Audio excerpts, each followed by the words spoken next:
हजुरले आफ्नो छोरालाई सम्झाउनु पर्ने हुन्छ है। हजुरले यहाँसम्म आउनुभयो, आजदेखि उहाँलाई पनि सृष्टिको लागि यहाँसम्म ल्याउने तपाईँको र बहिनीको भूमिका हो। र यहाँ कसरी अगाडि जाने हजुरले अनुभव गर्नु भएको छ नि त। कुनै दिन सेन्तेरेम खाएर खुट्टा बाङ्गो भयो होला, कोही दिन मुर्गी किरा लाएर सुत्यो होला होइन हजुर, कोही बेला ओछ्यान बेगर सुत्यो होला, कोही गल्लीमा सुत्यो होला। आइन्दाको भविष्य त्यो तरिकाले चल्दैन, चल्छ त चल्दैन नि। त्यस कारणले गर्दा उहाँहरू कसरी अगाडि जाने, भोलिको दिनमा तपाईँले भोग्नु भएको पीडाले यहाँलाई नपिरुलोस्, हजुरले गर्नुभएको सङ्घर्ष त्यस्तो यहाँलाई नदोहोरियोस्। यहाँको उज्जवल भविष्यको लागि कसरी जाँदा राम्रो हुन्छ हजुरले बुझेको अनुसार मलाई एक दुई शब्द भन्नुहोस्।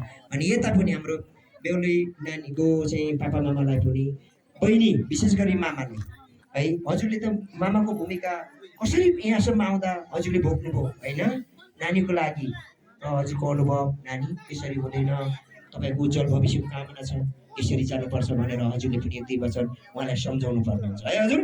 भोलिको दिनमा फेरि छोरीले ती पठाएको त अनि मलाई के भन्नु भएन, मेरो खुसी भन्यो भने फेरि चित्त दुखाउनु पाइएन, अहिले नै भन्नु पर्यो। सुरु गरौँ।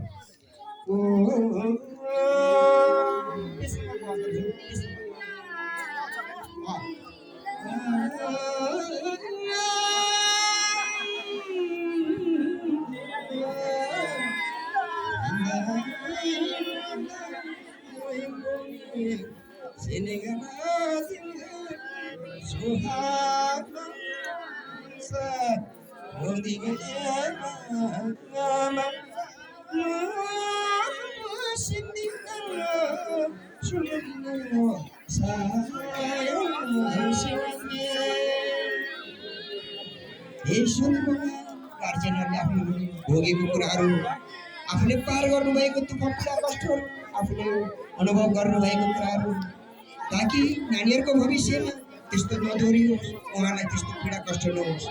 यो सारा वैज्ञानिक युगले सारा संसारलाई कलियुगले ग्रस्त गरेको यो पापी संसारमा उहाँलाई कष्ट पीडा नहोस्, उहाँहरूको उज्जवल भविष्य कामना गर्दै गार्जेनहरूले सङ्कल्प गर्नुभएको छ। अनि आफूले गर्नुभएको अनुभवहरू यहाँलाई चाहिँ यहाँ सम्झाउनु हुनेछ।